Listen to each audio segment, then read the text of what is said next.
Comment améliorer la santé de ta flore intestinale qu'on appelle aussi microbiote, c'est tout ce dont je vais te parler dans cette vidéo. Mais avant d'aller plus loin, et si tu ne me connais pas, moi c'est Flamendra et tu peux rejoindre les membres de ma lettre privée en t'inscrivant dans le premier lien juste en dessous. Je t'envoie un mail très régulièrement avec plein d'astuces et de conseils pour prendre soin de ton corps et de ton esprit. Et en petit cadeau bonus, je t'envoie mon e-book de recettes vegan.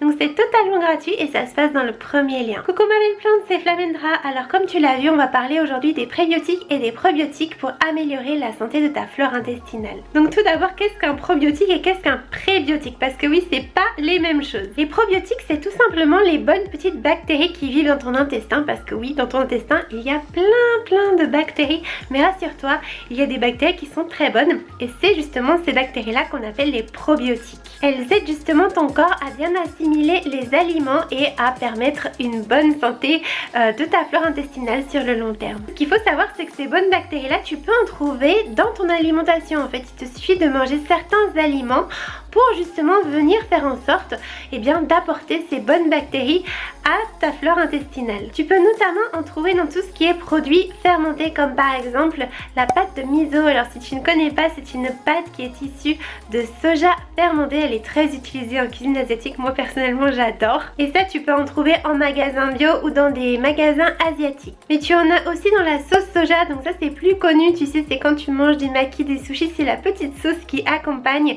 Tu as aussi son équivalent sans gluten qui s'appelle la sauce tamari, donc c'est exactement comme de la sauce soja sauf que tu n'as pas de blé, donc pas de gluten. Tu en as aussi dans le tempeh. Alors si tu ne connais pas le tempeh, c'est un produit issu de soja fermenté qui contient plein de protéines, plein de bonnes choses vraiment. On s'en sert beaucoup aussi en cuisine végétale pour remplacer la viande parce que ça permet de retrouver une certaine texture.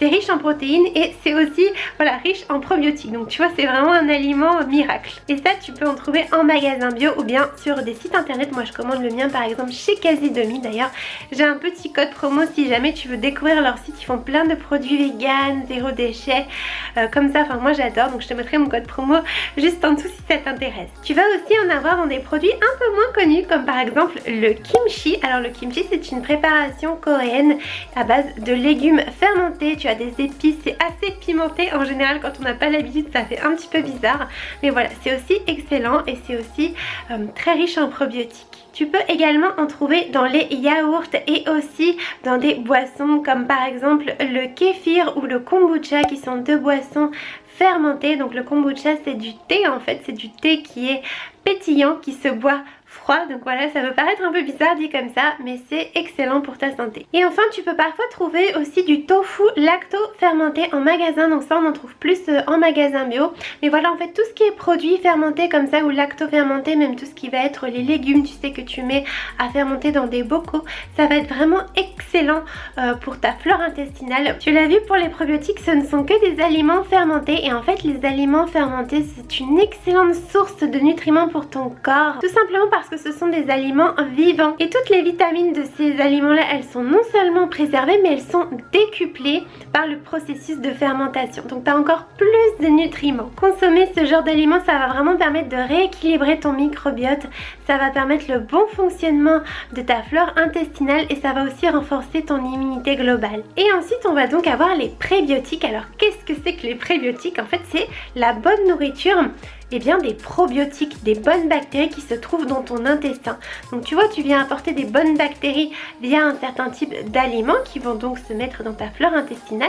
Et ensuite, pour venir nourrir ces bactéries, parce que oui, elles vivent, elles doivent se nourrir, et bien tu vas apporter un autre type d'aliments qu'on appelle les prébiotiques et qui vont donc permettre à ces petites bactéries qui sont les probiotiques de bien se développer dans ton intestin. Et en fait, elles proviennent des fibres qui sont non digérées par ton intestin. Tu vas pouvoir en trouver dans certains aliments comme par exemple l'oignon, les asperges, les bananes, les artichauts, le poireau ou encore l'ail. Donc c'est pas une liste exhaustive, mais c'est des aliments qu'on retrouve assez fréquemment. Donc voilà, tu peux très bien en consommer, ça va te permettre d'apporter ces bons nutriments à tes probiotiques. Alors après, si par exemple il y a certains aliments que j'ai pu citer que tu as du mal à digérer ou que tu n'aimes pas forcément, ce qui peut arriver, voilà, on est tous différents, tu peux aussi en consommer en complément alimentaire. Tu vois, tu as des gélules comme ça que tu peux acheter directement dans certains magasins et ça peut justement venir permettre une meilleure flore intestinale en fait, sans passer par des aliments bruts, donc sans passer par l'alimentation. Bien évidemment, la meilleure option, ça reste de te procurer ces sources de prébiotiques et de probiotiques via ton alimentation. Mais voilà, encore une fois, on est tous différents et si c'est vraiment des produits que tu n'aimes pas ou que tu les digères mal, il vaut peut-être mieux prendre des gélules. Voilà, comme ça, de temps en temps, te faire une petite cure de probiotiques ou de prébiotiques, ça peut être très intéressant. Ces aliments-là, tu peux vraiment les manger tout au long de l'année et pour encore plus bénéficier de leurs bienfaits, l'idéal c'est de les manger crus, donc évite voilà de les faire cuire. Ou si tu les fais cuire, opte pour une option douce comme par exemple la cuisson à la vapeur. Mais en fait, tu vois, à partir du moment où ça va au four, ça va quand même être une chaleur assez élevée parce que souvent c'est des plats à 180 degrés. Et en fait, le fait de faire chauffer un aliment, ça lui fait perdre en nutriments. Donc voilà, ça c'est dans l'idéal. Mais encore une fois, ne te dis pas, oh mon dieu, je ne vais plus me faire des plats au four parce que ça dénature tous les nutriments. Ce que tu peux faire aussi, c'est par exemple te prendre une partie de ton assiette qui, par exemple, imaginons, je dis n'importe quoi, des frites de patates douces au four et à côté tu te fais du tempeh que tu as cuit à la vapeur et là qui conservera tous ses bienfaits nutritionnels. Comme ça tu fais à la fois du bien à ton corps et aussi à ton esprit. Donc si c'est pas encore le cas, n'hésite pas à ajouter ces aliments là à ton alimentation. D'ailleurs n'hésite pas à me dire dans les commentaires si ce sont des aliments que tu as l'habitude de consommer ou pas du tout, est-ce que tu découvres, ça m'intéresserait vraiment de savoir. De mon côté c'est vraiment des aliments que je consomme au quotidien, notamment le tempeh comme je suis végétalienne que j'adore, mais aussi voilà les bananes trop bon, ou bien par exemple l'ail, voilà pour toutes mes préparations salées je mets de l'ail, j'en mets 3 tonnes mais j'adore. En venant consommer ce genre d'aliments, tu vas permettre à ta flore intestinale d'être en meilleure santé et si tu ne le sais pas, sache que en fait tes intestins c'est un peu ton deuxième cerveau. Voilà, il y a des études qui ont été menées et qui ont prouvé que voilà l'intestin était relié au cerveau d'une façon ou d'une autre. Si tu associes ça à une bonne hygiène de vie, en règle générale, tu verras que voilà, tu auras plus d'énergie, tu vas aussi mieux digérer. Enfin, ça va être vraiment que des effets bénéfiques. Mais bien entendu, voilà, si tu te dis qu'il faut juste manger ça et entre guillemets omettre tout le reste, ça va pas fonctionner en fait parce que la santé c'est vraiment un tout.